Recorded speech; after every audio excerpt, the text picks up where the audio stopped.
Hi, Brave Hearts. Welcome to another episode of the Self Love Club podcast. This is your host, Chenny. And in this episode, I have a guest all the way from Quezon City.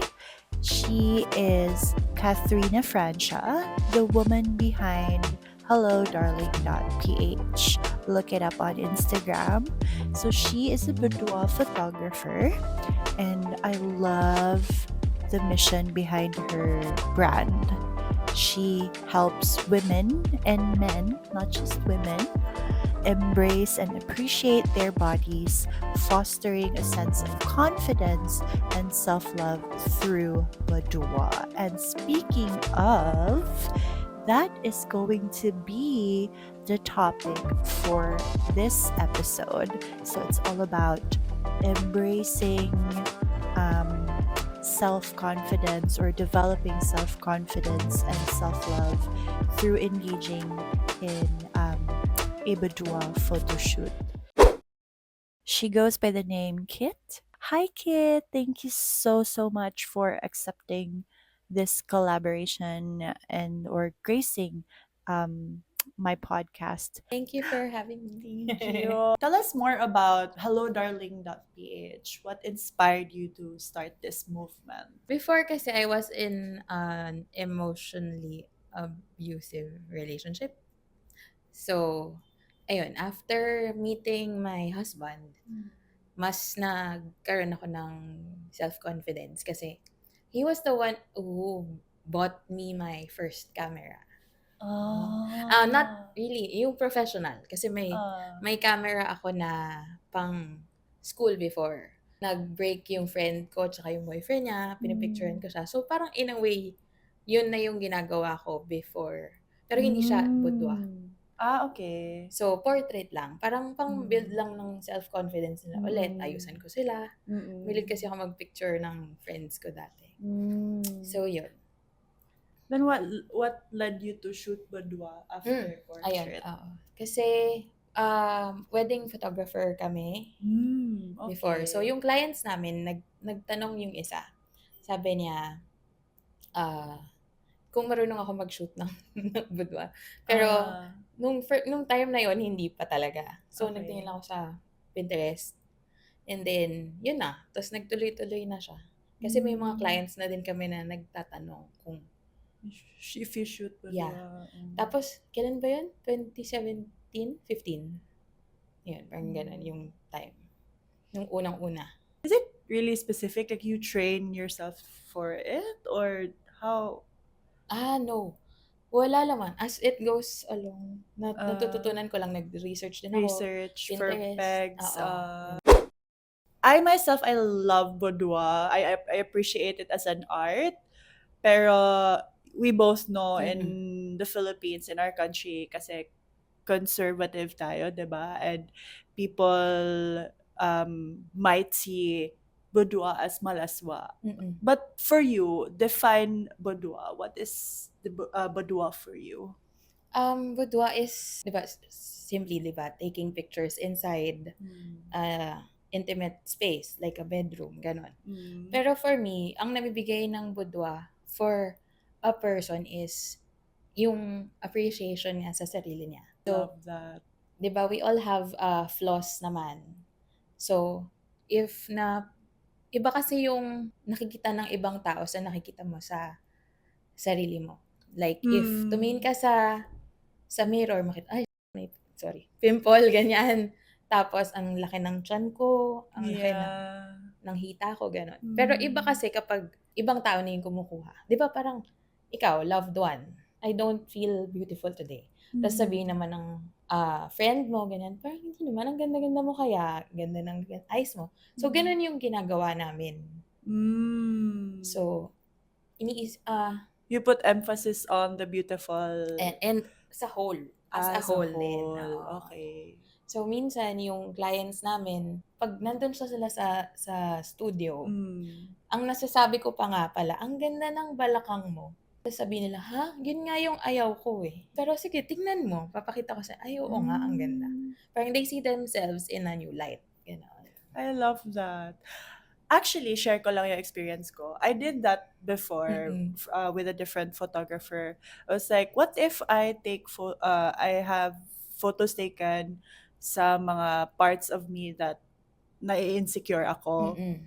So, she took photos so beautifully like you do. Mm.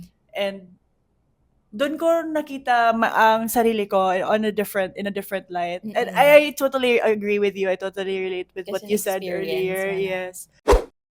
When I saw my supposed flaws that the society has, set on me, they say that these are flaws, but after seeing them in those beautiful photos, I began to really appreciate those parts. And I came into that realization or moment na, oh, they're not bad after all. I can actually turn these so-called flaws to strength and or maybe a unique part of me. Thank you for doing that also kasi yeah, it really builds confidence. Mm. Do you have first-hand experience? For Like switch experience? ako naman yung kukuha nun. Meron. Yes. Oh! Meron, pero yung husband ko na yung kumuha. Oh, I love that. Diyos ko. How was your experience naman? Okay naman, pero syempre iba Same kasi. din. Iba din kapag babae kasi yung kumuha, actually. Ah, really? There's a difference. Kasi may, parang sa atin, alam natin kung ano yung ayaw mong ipakita masyado. Ah, ganon. gets. Oo. Pero may mga photographers din naman na magagaling doon. Pero siguro sa iba, pag sa photography nila, mas technical, gano'n. Like the lights, Yeah. ganun. Pero masaya naman siya. Oo. But I agree. Different if female photographer. I'm particular with that as well. If boudoir, if possible, if pwede, babae. Babae, oo. Yun din yung sinasabi ng clients eh. Kasi I feel Intimate siya. comfortable, intimate siya. But I've also tried na lalaki. And doon ko na-discover na it has to be someone I trust if lalaki. Oo. Yeah, it's different. Like, speaking of, leading to the next question, how do you prepare to make the model feel relaxed, comfortable? May certain preparation ka ba before the shoot? With our clients, yun, nag-a-ask ako ng pegs nila, di ba? Like with you. Yes. Nag-ask ako ng peg. Kasi para alam ko hanggang saan yung limit. Kasi with others, okay lang sila na totally wala. Bare, Oo. Tapos yung iba, medyo conservative pa, pero they want to try. Oh, okay. So, it's up to the client actually. Then, pag kunyari, pagpasok na nila sa studio, yun. Syempre yung, may studio kasi kami sa Manila. Ayun. So, pagpasok nila, andun na din yung team namin. So, medyo, welcome, ganyan, happy. Chika-chika muna. Chika muna before the actual shoot. Oo, chika. Hanggang nagme-makeup, ganyan. Kasi, parang medyo matagal din yung pag nasa makeup chair sila eh. Ayun, kahit yung yung team namin na makeup artist, natanong namin, bakit ka nagpa-shoot? Tapos yun, sabihin na nila, ganyan. Yung may music din, like yung kanina. So, yung music namin medyo sexy din, empowering, sensual. Ganyan, sensual. Yes. Yun. Para ma-set yung mood. Tapos, depende eh. Yung iba, game na agad. Tapos yung iba pinapashot na. Kasi, really? kaya meron kaming mga tequila sa gilid or gano'n. Ba't walang tequila earlier? So, parang Joke lang. hindi mo naman kailangan. Oh, interesting. Really? Effective naman. Oo. Oh? Kasi yung minsan kasi kunyari pag pinapwesto mo na yung client doon, parang alam mo yung ganun talaga. Ganun sila. Yeah. Tapos medyo after naka-shot na, okay game, okay na yan. Ganun. Okay, noted. Note guys, it's effective. Oo, cheers din. Minsan pag ayoko sila, yung team ko na makeup artist, sila yung pinapag-cheers ko. Kaya si You husband. joined the shot? Or, Para oh, pare-pareho. fun! Masaya naman. Meron sila yung iba, may dalang wine na kanila. So during shoot, di ba may mga shots na like with wine glass, tas Yeah. iniinom na gano'n. Ininom nila talaga. But how do you know na they're the type na super shy, Hindi ko alam, nag-hesitate? nararamdaman ko lang talaga eh. Kasi diba, female, instinct din. Nararamdaman mo before meeting Oo. them? Ay, hindi. During na. Kasi Ah. meron din na clients na before meeting, kala mo lang hindi marunong or kinakabahan. Pero pag nandun na, nakaharap na sa camera, ang galing na mag-pose. Lumabas yung alter ego. Different personality. Oo. So you always have the tequila ready in case lang. Meron. Amazing. Pero hindi sa lahat Yeah, of course. Ginigauge mo muna Oo. if super shy or if not. Pero meron din naman na konting pilit lang, ganyan. Yeah. Kaya na. Tapos ending nun, sila na gumagawa ng pose after. Yung muscle memory nila din. Ganon. Hindi na din ako nag-instruct. Ganon. Speaking of poses, you and your husband, you're both so good at directing and giving posing ideas. How do you learn that? Siguro sa tagal na din. How long? How long have you been doing this? Before pa mag-pandemic, di ba? So, mas siya. Before 2019? Oo. Pero yung 2019, talagang mas nag-focus na ako sa boudoir. Kasi nung 2018, kinasal kami. So, wala na akong work nun. So, mostly weddings, ganyan. So, nag-start na din ako unti-unti. Parang passion project like this sa'yo. Ganon. Sabi namin, try ko din para itas yun, yung ending, nag-pandemic. So, mas na-push kami na magbudwa na kasi less contact, one lang. So, since then, di ka na nag-switch to other niche? Sticking to boudoir na? Ganun. What made you stick to boudoir? Bukod sa introvert din ako. Diba? You're also an introvert. Hey. Diba? Yes. Ayun, alam mo yan. So, yun. Introvert kasi ako. Tapos, minsan kasi naubos yung energy ko kapag sobrang daming tao. That's true. Same. Depende na lang, siguro, if parang nagmamatch yung vibe nyo, gano'n. Yun, for me. Tsaka kasi ang goal namin sana is, mas yung madami kami, like dito, punta kaming Cebu, punta kaming Baguio, na madaming each like province ba. Mapuntahan namin, mapa-experience namin yung ganong budwa nga na shoot. Na hindi naman siya malaswa. Ganun. Yes. Sa mga experiences mo so far, what was the worst experience? Hindi ko naman siya masasabing worst. Pero, ang nangyari kasi is, so may client kami. So, sometimes kasi I ask for yung write-ups ba? Tama ba? May write-up siya na? Write-ups? Oo. Yeah, Like, yung para sa- spotlight post. Okay. Nakita mo ba yun? No. So, yun. Sometimes I ask for love letters for themselves. Gano'n. Aww. So, parang feature ko sila. Parang mini magazine ba? Oh, Na that's sila yung nice. nagsusulat, pero pictures na approved nila. Okay. Yun. So nakita nung partner nung client ko. So, siya pumayag na siya and everything. Nakatag siya, ganyan. Tapos, yung partner niya nag-message sa amin. Nagkagalit. Bakit daw hindi namin, kung pumayag na daw yung partner niya, bakit daw siya hindi tinanong? Oh, okay. Ganon. Parang makakasira daw ako ng relationship. Samantalang yung partner niya na girl, tuwang-tuwa, proud na proud. Yeah. Ganon. How did Sabi you niya deal with it? hindi ko naman na nireplyan. Ay, okay. Kasi, pero ang kinausap ko yung girl na yung client ko. Mm. Kasi syempre, pag nireplyan ko yun, baka mas lalong lumala, 'di ba? Mainit na nga yung ulo niya. Oh, true. Tapos sabi na lang niya, "Wag mo na lang pansinin, block mo na." Ako na lang kakausap. Yun. Okay. Tapos, meron pa palang isa. May isa lang pala, nag-review na never ko naman naging client.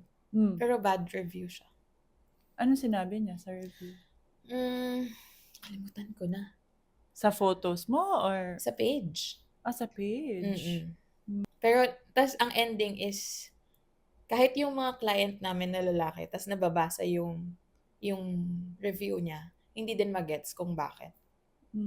Nakalagay dun sa review niya is parang nag-judge yung ginagawa namin, tsaka yung clients namin. Pero mostly kami. Hindi nila alam kasi nung nag-review, hindi niya alam kung ano yung pinanggagalingan ng clients namin, kung bakit sila nagpapashoot. Ganon. So kami, hindi nila alam kung ano yung mission namin. Kasi never naman namin siya naging client. It's so Judging. hard to express Yourself.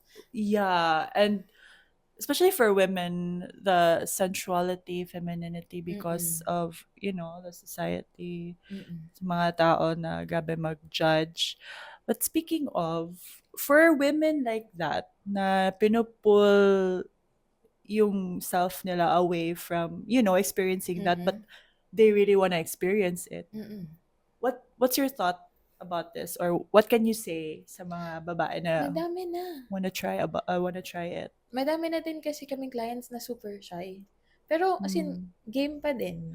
Pero for the listeners, if like, brave hearts, if you're curious, and baka they need konting push, Punta na lang sila sa IG namin para mas makita nila. May madaming reviews din. Pero kasi yung budwa naman kasi, based sa clients namin nakikita nila yung sarili nila. Like, kasi yung mga clients namin, breadwinners, ganyan. Tapos, yung mostly nagbibigay sa ibang tao palagi. Like moms. Madami na din kaming moms. Madami. Tapos, ang sinasabi nila, alam mo, ngayon lang ako ulit naka-experience na ganito. Yung parang spa day ba? Parang ganon. Tapos, yung iba, sinasabi nila, ako kasi yung pinaka-pangit sa family namin. Ganon. Pero hindi pala. Ang ganda ko pala. Ganon. Tapos meron din, like yung iba, na abused sila. So yun, may mga ganong, gusto nilang ma-claim yung sexuality nila. I have another experience about the sensuality, femininity, connecting to that. That's why I support this, because I've had first-hand experience, but through dancing, na Hindi ako naniniwala, dancing. Ano no? Sample. Ay! Punta na lang kayo sa IG ko. I post my dance videos. Ayan, sorry. But yeah, sexy dancing. So, connecting to one's femininity and sensuality, it gives you that power as a woman. And it feels so damn good. It's so empowering.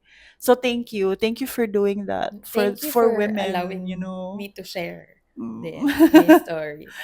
Another question, what's the most rewarding na experience sa pag-photoshoot mo ng budwa? Yun nga, like yung super shy. Tapos sabihin nila, oh, it's me. Tapos okay na, sabihin nila, bungis-ngis sila. Pero after a few shots, kaya din pala mas maging sensual. Ganon. Yung nababalik mo sa kanila yung self-confidence na napapakita mo na, ayan, dun pa pala yung ako talaga. Hindi lang ako give ng give. Parang ganon. Sometimes, some of them, myself included, I will expose myself. Yung kinikip yung confidence and power kasi people usually get intimidated by it. Growing up, bakit ako na yung spotlight? Okay lang yan. Sharing nga tayo, di ba? Pero, yeah, growing up, people usually dim my light kasi they're uncomfortable. Like, for Mm. example, you're too kind, you're too soft, you're too warm. Stop it. Like, it's cringy or something like that. Gano'n. Yes. So, but I think yun yung qualities ko na one of my Nagusto mo, strength. oo. Oo. Growing up, di ko yun na-appreciate. Like, I hated it. Kasi Kasi, nga yun yung sinasabi yeah, nila. oo. But then now, as an adult, I realized na, strength ko naman siya. It's Oo. nice to be soft in a world that's forcing you to be hard, you know? So, yeah. Oh, napunta na sa akin yung Totoo topic. naman, pero mostly kasi talaga ng clients namin gano'n, eh. I love it. May client kasi ako na super like us pero mas introvert pa talaga. Siya yung ayaw niyang titignan yung yung photos niya. Unlike 'di ba 'pag ako pinapakita ko. Siya no, after na lang. Gano'n. Nako-conscious siya? Mm. Tapos alam mo after nakailang session siya sa'min. Oo. Tapos nagpapa-shoot na din siya sa iba. Tapos After oo. her experience with you Oo. guys. Nakailan 3 ba? 2, 3. May birthday shoot siya. As in, like, nung birthday niya talaga. Tapos minala namin siya ng cake. Gano'n. Yun. Super cute nun.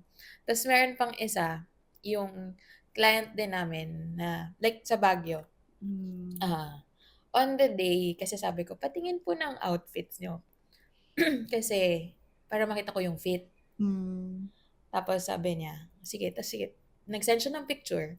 Tapos nako-conscious na siya kasi nga, hindi sanay magkuha ng picture yung husband niya. Parang na-feel bad siya, parang ayaw na niya magpa-shoot. Nung morning na yon nagka-cancel siya sa akin. So, napilit namin siya. Dumating siya, ganyan. Go pa din. Tapos, ang kwento na lang niya is, wag mo na akong parang kilalanin ba? Wag mo interviewin, ganyan. Yung chika after na lang. Kasi daw baka maiyak siya. So, yun. Tapos yung after ng shoot, tuwang-tuwa naman siya hanggang pag-uwi niya. Kasi sabi niya, buti na lang nagpa-push ako sa'yo. Kasi ang ganda ng experience ko. Ayun, sabi. Ayun. So, pag nag-review sila, nag-post na sila. Minsan kasi, nakukuha nila yung videos, yung clips. Pag may behind the scenes, or kapag nakuha na nila yung pictures, magpo-post sila ng photos nila. Tapos, dun na mismo yung review nila. Sabihin nila lahat ng magandang experience nila sa amin. Like, yung team, yung makeup team namin, maganda daw yung makeup, light lang, hindi siya, as in yung enhancement lang, gano'n. Tapos, yung mas comfortable sila sa amin. Tapos, kahit yung details, small details, like small tattoos, ganyan. Okay, Kit, in your perspective lang as a photographer, how does self-confidence and self-love, how do you build that sa boudoir photoshoot? A boudoir shoot gives you a chance to see yourself in a completely new light. One where you're not picking yourself apart or focusing on a flaw. It's about capturing your beauty as a whole and celebrating it. It reminds you of your strength, your story, and just how far you've come. Oh, I love that. Plus, the experience itself, stepping out of your comfort zone and doing something just for you is empowering. It's like giving yourself permission to feel amazing about who you are inside and out. I love that. And I super agree with you on that.